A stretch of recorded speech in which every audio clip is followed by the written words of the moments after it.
Hello friends, स्वागत है आपका आपके अपने लीगल चैनल सोच पर प्रहार में। मैं हूं एडवोकेट सनी शर्मा और दोस्तों, आज के इस वीडियो में मैं आपके कमेंट्स के आधार पर आप लोगों से बातें करने आया हूं। बहुत सारे कमेंट्स आप लोगों के देखता हूं हर रोज रैंडमली, सारे तो नहीं पढ़ पाते, इतने सारे होते हैं, बट रैंडमली कुछ निगाह जाती है तो पता चलता है कि आप में से अधिकतर लोगों का यह मानना है कि लोअर कोर्ट में तो आप चाहे जो मर्जी कर लो, हस्बैंड के फेवर में तो कुछ होगा ही नहीं। हस्बैंड के फेवर में लोअर कोर्ट कोई फैसला नहीं करेगी। चाहे आप कमेंट से आपको इतनी सारी मिल जाती हैं जिससे पता चलता है लोगों की मेंटेलिटी किस प्रकार की है। हो सकता है उन लोगों के एक्सपीरियंस ऐसे रहे हों, लेकिन दोस्तों मेरा एक्सपीरियंस लोअर कोर्ट का ऐसा बिल्कुल कभी नहीं रहा है। बल्कि मैं तो मानता हूं कि लोअर कोर्ट ही वो जगह है जहां पर वकील जो चाहे वो कर सकता है, जैसा चाहे वैसा आदेश करवा सकता है। और हर चीज को अगर आप चैलेंज मान के चले ना कि आप जो केस लड़ रहे हैं वो आपके लिए चैलेंज है और आपको उसमें ये काम करना है, तब मजा आएगा।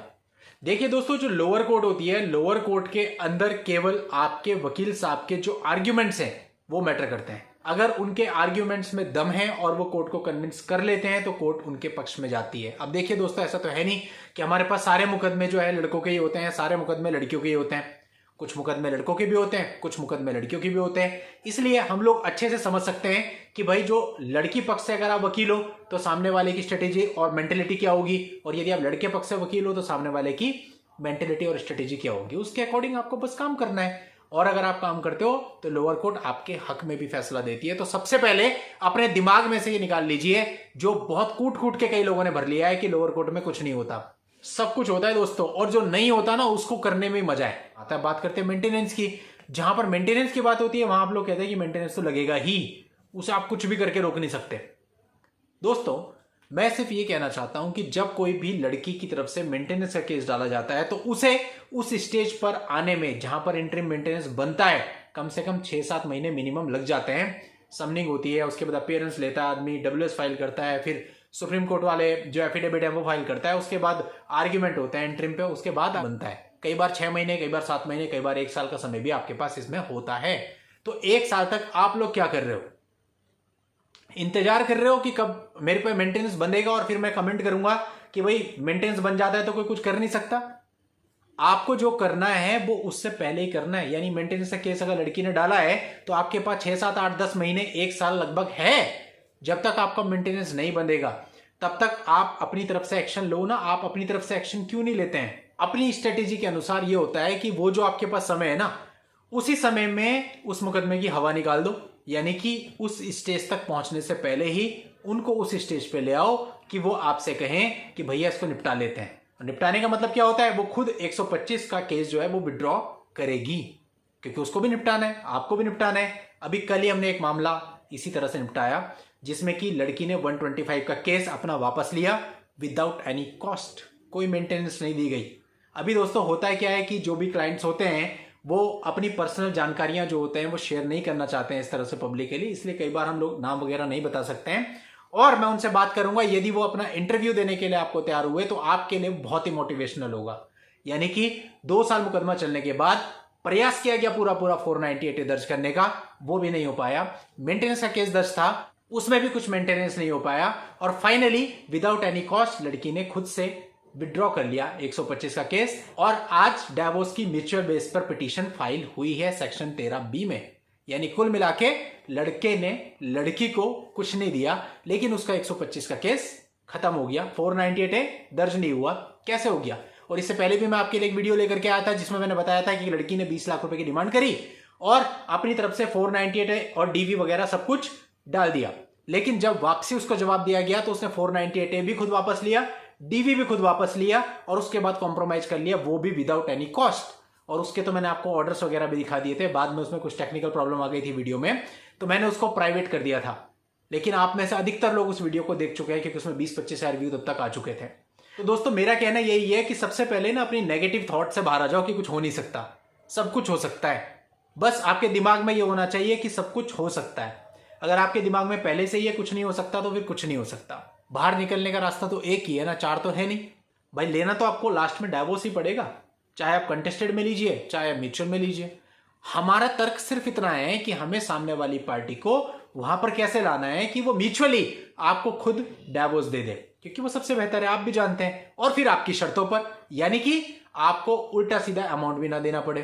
तो आजकल जो ये सब कुछ हो रहा है, यानी कि एक तरह से एक्सटॉर्शन हो रहा है। जिस केस की मैं बात कर रहा हूं ना, जो अभी खत्म हुआ है आज ही, जिसमें म्यूचुअल डाइवोर्स फाइल हुआ है, और जो केस 2 साल चला जिसमें 498 है नहीं फाइल हुआ और 125 लड़की ने खुद वापस लिया। इस केस में शादी केवल 3 दिन की थी, और 3 दिन की शादी के बाद आप लगाइए लड़की 125 का केस डाल रही है। अभी बहुत सारी लेडीज भी इस चैनल को देखती हैं, वो भी कमेंट करती हैं कि सर आप अभी सही बोल रहे हो, अभी नहीं बोल रहे हो, कई बार बहुत बेरुखे कमेंट भी कर देती हैं।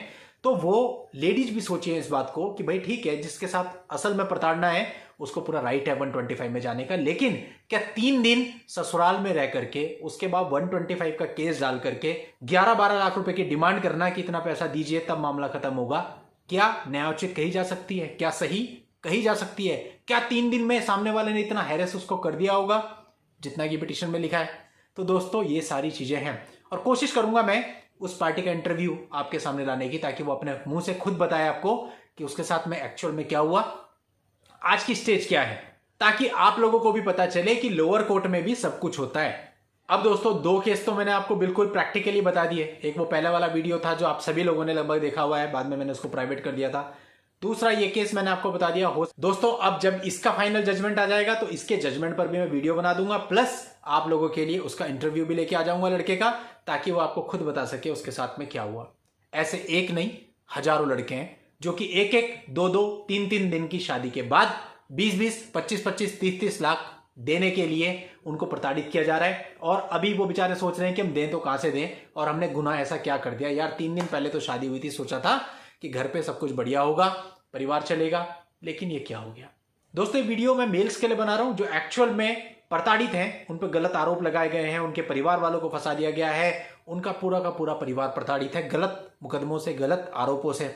अब उनको राहत देने के लिए क्या हो सकता है? सबसे पहली बात ये हो सकती है कि अगर उनको कोई सही सपोर्ट मिल जाता है, सही गाइडेंस मिल जाती है, और जाकर के उनको वकील साहब भी सही मिल जाते हैं लोअर कोर्ट में, तो बात ही क्या है, मतलब कि वो अपना केस सही तरीके से लड़ते हैं तो सारी चीजें उनके फेवर में आ जाती है। मेरा जस्ट कहने का इतना मतलब है। तो इसलिए आप लोगों की जो धारणाएं लोअर कोर्ट को लेकर है, लोअर कोर्ट में कुछ नहीं होता, ऐसा गलत है। लोअर कोर्ट में सब कुछ होता है।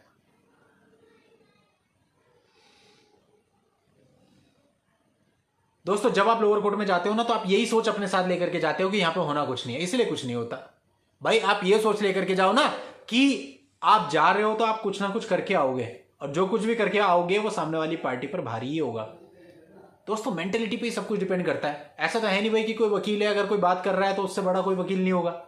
एक से बढ़कर एक लोग बैठे हैं, एक से बढ़कर एक ज्ञानी लोग बैठे हैं, एक से बढ़कर एक विद्वान लोग बैठे हैं। तो ऐसा तो है नहीं ना, हमसे ऊपर तो हजारों होंगे। लेकिन दोस्तों आपके अंदर का जो कॉन्फिडेंस है, वो कॉन्फिडेंस कहीं से कम नहीं होना चाहिए, चाहे फिर आपके सामने कोई भी खड़ा हो।